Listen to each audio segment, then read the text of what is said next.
I'm joined today by Ash Borland, who runs Ash Borland Consulting and who many of you will not need introducing to, as you will have seen him regularly on LinkedIn discussing all things mortgages and social media, including all matters podcast related. And by Caspian Insurance's Head of Marketing, Hayley Klukas, whose experience building advisory brands and brand management is of particular interest to us here today. Ash, is there anything you would add to my, in a nutshell, description of yourself there? No, not at all. That's pretty round off. Just to summarise a couple of the people, obviously this is insurance. So some of the people that I have worked with, just people would know, is people like Matt Chapman, Carla Edwards and Nicola Huxley. They're just to name a few people that, so I do not just mortgages, so I can help people with insurance too. Good to know, good to know. And Hayley, do you want to share a bit more about your experience and why you're here today? Yes, I've worked in marketing for the last 12 years. Prior to joining Caspian, I worked for several agencies in fashion, digital marketing. So coming into Caspian, I was tasked with building an in-house marketing team. And from that, we generate all of our own leads through 3 different brands. I've worked there now for 4 years, so it's been great to see the shift from buying our own leads in to, again, generating them fully. Okay, so today we're kicking off iPour, looking at how advisors can get started, get out there and find their business. We've heard so far from one of our 7 advisors, Hannah, about the challenges that she's faced establishing a pipeline and how she's doing now.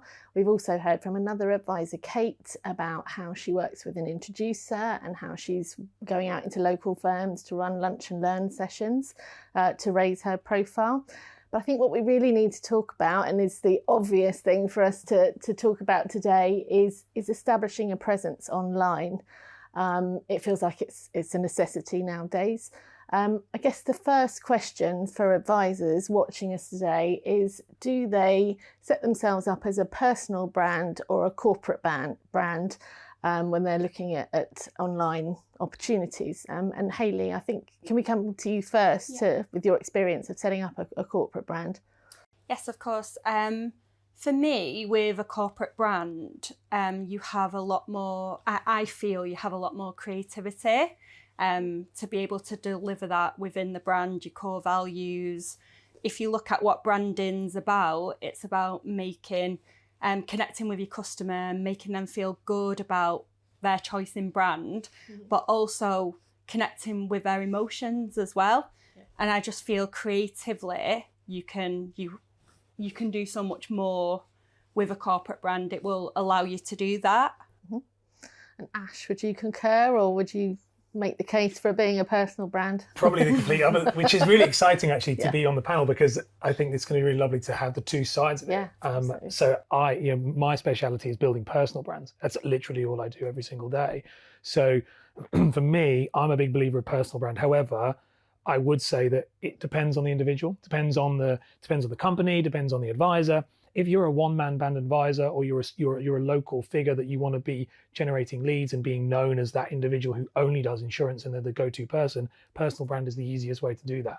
However, if you're a firm that has multiple advisors, then personal brand on a CEO kind of director level, yes, that's a good idea to build your brand, but you do need corporate branding as well with that. And I think the mistake I think many people make is that the corporate branding, the personal branding should still just be personal. It's exactly the stuff you were saying then about this idea of having a connection to the whole thing is about connection. You could be a personal or a corporate brand.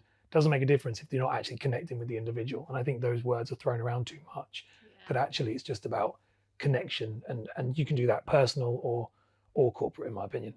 I agree with that. And also, a corporate brand, like being a personal brand, you have so much more accountability as well. With a corporate brand, you still have that, but it's not, you're not selling, like having to sell yourself. That I would find challenging. I wouldn't be able to do that. But if you can do it, it definitely has its benefits. Yeah. And there are customers out there who prefer that personal approach, that personal service. Yeah. They don't want to go with a corporate brand. Yeah. They do want that. And we see that with the influencer market now. People really buy into people. Yeah. And And that's what I mean. I'm not, my experience is in corporate branding, and this is why I agree. Yeah. No, I think it's exciting because I think it's important to have a conversation. Being here with you is really cool for me because it's this idea of there are two sides to things. And I think having that discussion I think it's all about whichever's right for you. Yeah. I think there's too much on the internet about this is the right way, this is the wrong way. And I think that's completely wrong. I think people watching this, listening to this need to understand it's like, which one do you think? If you are somebody who can naturally get in front of a camera, you feel confident, then do it. But it's not easy for everybody. And if you're somebody who has a large budget and you can spend money on ads, and then there's other ways. And I think that you do need to decide what's right for your company. Yeah. I think there's no right or wrong way. So we're starting now to move into my area of my next question, which is about reach. And I guess that's the advantage, right, of being online is how many people you can reach. But I'm wondering a little bit about the process. Do you need to think about who you're reaching before you put anything online? Or is it the other way around? You put out your content and then see who responds and not dictate, who you want to reach? Ash, what are your thoughts?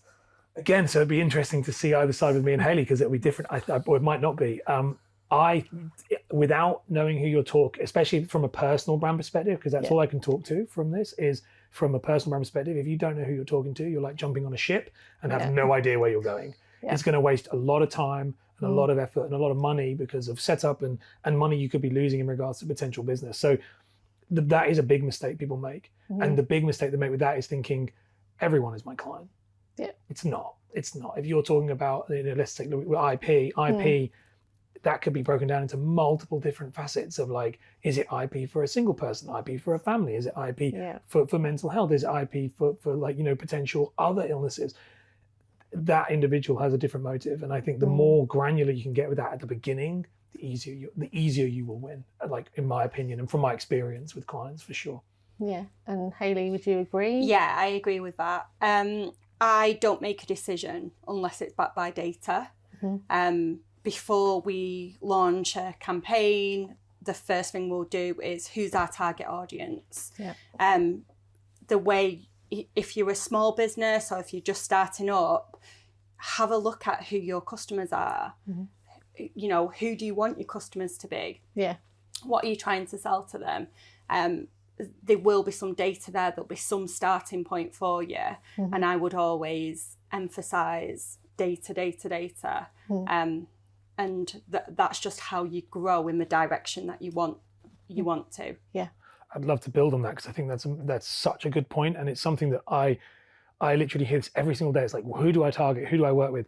And I always say it's like Harry Potter's wand. It picks you, not the other way around. Like, I'm here talking to you guys. I did not choose to work in finance. I didn't wake up one day and go, do you know what? I just really want to work in financial services. Like, it happened because I looked at the data. Right? And I think that advisors oftentimes, and mortgage advisors who are very good at insurance, that's the one I've seen, and they'll come to me and they go, I'm doing this much a month in insurance and I'm doing this much a month in mortgages. And I'm like, look at the data. Like, why are you not putting all your effort into insurance? Like, it's really clear. If you look at the last year of clients and go as deep as Hayley's saying and go into it, what have they done? Who took what was their age? What was their, you will find it. It is right in front of you. Unless you're a new advisor, then okay, of course you've got to build that up. But if you've done it, look at the last 30, 40 clients you worked with, there will be trends there. And at that point, you just keep going back and looking at those trends every 3 to 6 months, and it'll move as well. It'll change. But I think you have to do it on data.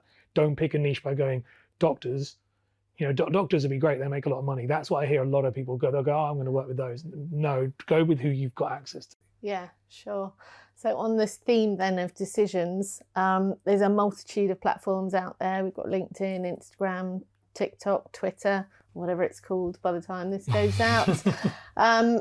I'm wondering on your thoughts on is it best to try and be across all these platforms to reach as many people as possible, or to pick one and really become, a master of that? Or does it depend on who you're trying to reach as to which one you might pick? Hayley, your thoughts? Yeah, so we have used all channels within our marketing, and we use certain channels now through what we've learnt through them. Yeah. It all depends on your budget, your audience. Some channels are more expensive than others. Yeah. Some are giving you more organic reach at the moment. It's different. I would work out do you want to grow something organically, or do you want to grow something more paid, paid? Yeah. You'll get there a lot faster with paid, but you're investing money. Organically, you're probably investing more time, and it will grow slower. I would start with, I'd make that decision, and then I'd come and have a look at which channels are going to work best for you and your audience. Yeah, I love it. I build on top of that. Again, it comes back to the data point again of who is your client. I think if you're starting out, you want to make sure that you do the one that you can be consistent at. That's the most. I can come from organic because I don't do paid, and that my specialty is in organic brand building. I would always say to people, pick the one that is one where your client's going to be. Usually, depending on the individual, that most likely is going to be, and it's going to give you the most reach. Most likely going to be Facebook. Usually, if you're a personal brand. Could be LinkedIn. That's another one that's very good. But you want to get really good at one, and then from there, then the end goal is an omnipresent brand. The end goal is to be on all. Yeah. But the mistake people make is they go on all first, and there are levels to it, and you'll get more as return faster on some of the more organic Instagram Reels, things that they get more return versus the longer plays like SEO and things like that. They're harder to do. So I would say that there is no one size fits all for it, but you do have to go again by that. And as it goes back to what you're saying, Hayley, about money, you're paying one way or the other. You are going to pay with time, because if you're going to do it organically, it's going to take a lot of time, like a lot of time. Like my experience, it takes like 18 months to build an organic lead generation. Yeah. But you could, if you've got a big enough budget, you could turn it on tomorrow and it will go straight to the roof. Yeah, sure. Okay, so let's talk about content now. I'm wondering if there's a type of content that is guaranteed to work. What makes a good post, whether timing is significant. I think basically we're asking, is there a foolproof way to do this? Ash, what do you think? Yes and no.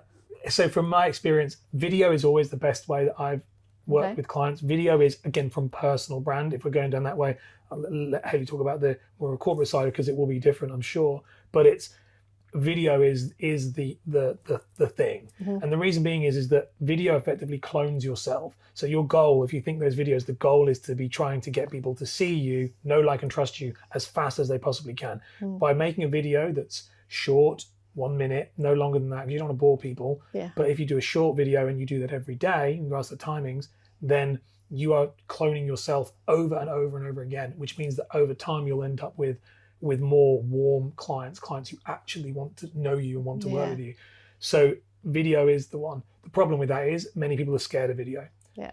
The only thing I can say with that is that you just have to kind of get over it.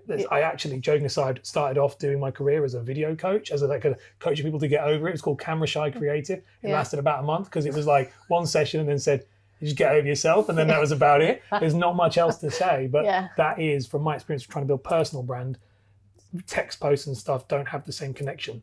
I do all of them, and I think you should eventually do all of them. Yeah. But it starts with getting people to know your voice, your name, and your face. Yeah, sure. And Hayley, would you say it's any different for a corporate brand? Video is definitely an effective way of marketing, and it's something that we use definitely. But for me, it's all about market conditions and trends. From a paid advertising point of view, there's been so many changes in digital marketing. It's been a roller coaster. Facebook, Apple updates have all affected what we do. And I've also found that people become too familiar with a style of marketing. Right. And if you're in the paid, you have to switch it up. Okay. Because at the moment, the trend is like the influencers, the videos, the explainer videos used to be a thing, but people become too familiar with it and they become less effective.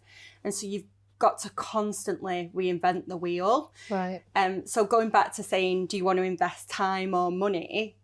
You still have to invest the time if you're doing paid as well, because there's a lot of learnings to be had. Yeah. There's no answer for which is a foolproof strategy, which is foolproof content. It comes back to, it's all about testing what is working for you. Yeah. It just all comes back to that. There's no one way. I'd love to just build on that point, because it's so right. I think that there is no one. I think that is, I just wanted to double that down, because I get it all the time, is what is that silver bullet? Yeah. And it just doesn't exist. Yeah. You're going to have to, like, the data set, like, it is really like, you're going to learn, and it's going to take a long time. So effort is the silver bullet. And also what works for one person might not work for another. I have multiple clients who, like, people, like, we use Carla Edwards as an example. Like, I could not recreate what she did. That was just a right place, right time, right personality, right situation. Yeah. We've tried and it hasn't happened. Yeah. You don't know what's going to happen. So it's quite hard to think, I can do that. You probably can't. Yeah, so it's important to say here then that whilst creating content is obviously a really important part of this, building your presence online is also about making the connections, and then those connections becoming clients, hopefully. Hayley, I wondered if you could share your thoughts here on that. Yes, I think that's really important to do. I think, again, if you're putting yourself there organically and you're trying to build your personal brand, if your content is sell from the start, that's not going to work. Mm-hmm. However, you can let people know about who you are by commenting on their content, giving feedback to them, discussing their options that they're bringing. And it's all relevant to what you're doing as well, and it's making them aware of who you are. And it's investing that time to understand other people. We're all in this community where we're all trying to grow, and we're all trying to promote ourselves, and making a connection through this source is a good way. Yeah. And Ash, your thoughts? Yeah, it's actually exactly, I'd like to build on what you're saying there, Hayley. It's this idea of, I love this saying, which is comments are content. And I think this is something that really was the cornerstone of when I work with people, and when we see it, is you want to build that awareness. That's that content. That's fine. Yeah. But you now want to build that connection, that relationship, and that comes from you effectively engaging with them. And the mistake that people make is that how many times do you comment on somebody else's thing? Because then you'll moan that no one's commenting on you. That's quite a selfish way. I always say, don't be a selfish poster. If you're thinking, when was the last time, and I say this to people all the time, when was the last time you commented on someone's post? Because if you want 1 million people to comment on yours and knock your door down and go, I want to work with you, and you sell insurance, when was the last time you said to somebody, that's really good, well done? That was, and they don't. And so what we do is focus, when I work with people, and my own strategy, like, I comment on 100 people every single day on LinkedIn. Just on LinkedIn, I spend an hour every day. And that is, and people say I don't have an hour. That's just like your cold calling. That is the new way of follow up. And that's how you have to see it. It's actually more important than the content, in my opinion, because those are the things where you create those connections, those networks, especially in the insurance industry, because you're selling something that people will only get when they need it. So people have focused on trying to sell all the time, and actually what you need to be doing is focusing on just being there as somebody they remember. And you do that by every time you leave a comment on them, they're going to go, oh, that makes them feel great, as great as you would feel if someone left it on yours. So I think sometimes we have to put that hat on and go, how would the other person feel? Yes, sure. Comment. Can I just touch on that as well? With, like, organic, you'll know this, you can have 100,000 followers. However, the algorithm limits how many of your followers see your content. Right. So this is why comments is so important to get. I would rather have 1,000 customers but have a highly engaged followers, but have a highly engaged audience, people that comment on my post, people that interact with me, because that is going to get you far more eyeballs on what you're saying than just generating followers. The comments and the engagement is like the bread and butter of what you want to be going after. Absolutely. That's what opens it up. It is one of those things. LinkedIn is a great example of this, which is LinkedIn works on this kind of stepped algorithm, meaning that if you post something and nobody comments on it, it actually lowers your reach each time on the next post, and the next post, and the next post. But actually, by doing that 100 comments a day, I get more people, and it's more people see it. And so you do have to work that into this idea of, if you comment on 100 people and then 3 people come back and comment back to you, it's exactly what Hayley's saying. It opens you up to more people. The comments are, and it's not about, as you say, like comments for comments' sake, but it is, you want to try and create this audience of people who will feel that reciprocity. Yeah, I'll come back and comment on you, and it'll share to more and more people. It's so important, and yet so overlooked, and so often in the personal branding space seen as a waste of time. And it's really not a waste of time. It's probably you could probably build a business, no joke, actually for lead generation by just commenting and not actually posting. If you did that enough, you probably could. It's that important. Yeah. Okay, so having set themselves up, decided what they're trying to achieve, who they're trying to reach, what sort of posts they want to do, I'm wondering what advisors watching this should expect, what's realistic for them to see. And I think we've alluded to this in terms of, is this the long game? How long should they expect to wait before they start seeing results, really? So Hayley, what are your thoughts? From a paid perspective, it depends what industry you're going in. Obviously, the insurance industry is a very highly competitive industry to market across. It was a big shock to me, especially coming from like fashion marketing, which I found competitive, into insurance. I've never seen anything like it, particularly life insurance. Very competitive space. However, you can generate business fairly quickly from that. It just all depends on your budget, all depends on your target audience, who you're trying to get. You can definitely get results faster than you can organically, through my experience and being within this industry. We've not done anything on mortgages, so I'm not sure. It seems less competitive, but it seems to have the same sort of trends as well. But yeah, again, it goes back to your budget, but you can see results faster. Yeah, and Ash, what would your view be? Yeah, no, it is like, so I alluded to earlier, like I have a very clear defined rules on this myself because of when I'm kind of setting people's expectations. So from a personal brand organic perspective, it's going to take 18 months for you to get something. Now the goal with personal brand organic is the 18-month goal is to try and get to a point where you wake up and you never ever think, where is a lead coming from again? That's the goal. So I need to, for people to understand, it's not like I pump out leads. It's like going, you never have to worry about it again. But it's 18 months of consistent work. It'll take 6 months of nothing. Around 6 months, you'll get a rumbling of things if you do it consistently. And then from there, rumbling meaning you'll probably get bad leads. You'll get things that aren't very good. You'll get time wasters, tire kickers, all of that stuff. You consistently push through to about a year. It'll start to turn by about 18 months. And every client I've worked with past 18 months is who has stayed on course.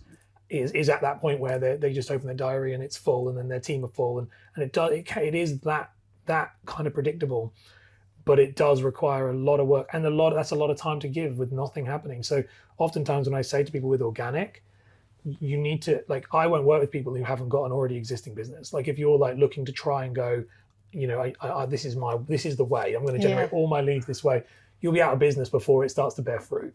But if you're somebody who's got a sustainable business model already, but you want to become even well known, then it's going to take 18 months. And I would say every time you change that niche and move, reset the clock. You have to be that focused. It's laser focused on one thing. If you look at me on LinkedIn or any social platform, I talk about this stuff. I've talked about this stuff for 5 years. Nothing personal, just 5 years straight. It takes a long time. Well, it's good. A lot. Good to say no one's going to want to do it anymore. But to not be paying for leads 18 months in, that's where the bonus is. To not be worrying where they're coming from. And then being more profitable within that time. Well, if you look at, like I say, and just there's lots of examples, but to the examples with the insurance industry, for mine is like Matt Chapman and Carla Edwards are the two kind of, they've been doing it for a long time now. Carla's been doing it about 3 years. They're an example of anyone can reach their version of that, but they've all done it longer than anybody else. And that's the type of thing. There's a lot of people at the bottom who have failed, so to speak. For every success story, there's 10 who didn't. Sure. Okay, so it's pretty clear from our chat today that building your presence online represents a massive opportunity for advisors. I wondered if we could touch on any other opportunities that you both think are worth exploring in this area. Podcasts and the like. Ash, what would your thoughts be? Yeah, so one opportunity, I'll just do kind of one, but my thing is, again, if it's a podcasting is kind of the thing that I'm very pushing at the moment. I'm very excited about that. Yeah. Now, the podcasting is very interesting in the way that you approach it for an advisor, and it's the same for mortgage advisors, insurance advisors, anybody, is actually, instead of doing a podcast about insurance, do a podcast, become your local celebrity. This is what we're doing at the moment, meaning if you work in, say, I'm from Cambridge, I live in Cambridge. If I think about, okay, a 20-mile radius of Cambridge, if I interview every local business owner in that, like local business owner, local like celebrity, so to speak, so the mayor, you interview people and become very well known. It's what I would call as a Trojan horse strategy, meaning that you get to sit down with these people of influence in your local space for an hour. They love to talk about themselves. You've got us here doing this. It's the same thing. So they'll talk about themselves, at which point then they will feel like they know you, like you, trust you. And as an insurance advisor, your job is to try and be the person that they think of when they need it. Not to try and make them think they need it, but to try and be like, oh, I need insurance. I'm only going to go to that person. So podcasting, but in this not connected, and by the way, the reason I say it is because from a compliance point of view, it's nothing to do with your business. You're setting your personal brand up as you, but then they go, yeah, you're the person that also does more insurance. They'll remember you because that's how they know you. And if you're doing the content organically as well, they're going to check you out on social media. Those two things work really well. And we're having insane results with that. Because it's probably a very small amount of time before that gets saturated, because you can only have one in the local area. So it won't take long, maybe a year or two, and that'll go. But that's kind of the secret sauce at the moment. And some people are doing like daily interviews. You know, if you're not very busy, they're interviewing as many people as they can, because it's more about collecting them. The more people you get, the more people know you, the more people will spread. Excellent. And Hayley, what would your advice be? I agree with what you said. I think it's a great idea to be doing that and reaching out to your local community and raising your profile in that way. I think that's a great idea. Well, it just remains for me to thank you both for being here. It's been a really interesting discussion as part of day one of iPoor about getting started, and I think advisors watching will hopefully have picked up lots of advice and tips. And it probably goes without saying that if people want to find either of you, they can find you online. Yeah, it's really easy. Excellent. Okay, well, thank you both for being here. So there you have it. That is this episode. If you've enjoyed this episode, then be sure to subscribe to the show. Also, if you are somebody that wants to come on this podcast and be featured in the Mortgage Mavericks show, then drop me a message on any social media or email, info@Borland. And as always, like I said, check out, like I've said many times before, check out the Mortgage Marketing Mastery podcast and the Insurance Marketing Mastery podcast. These are individual podcasts that are solo shows that teach you step by step, go through what you need to do in order to grow your business as a mortgage broker. So go and check those, or an insurance advisor. So go and check those out as well. And I'll see you in the next episode. Bye.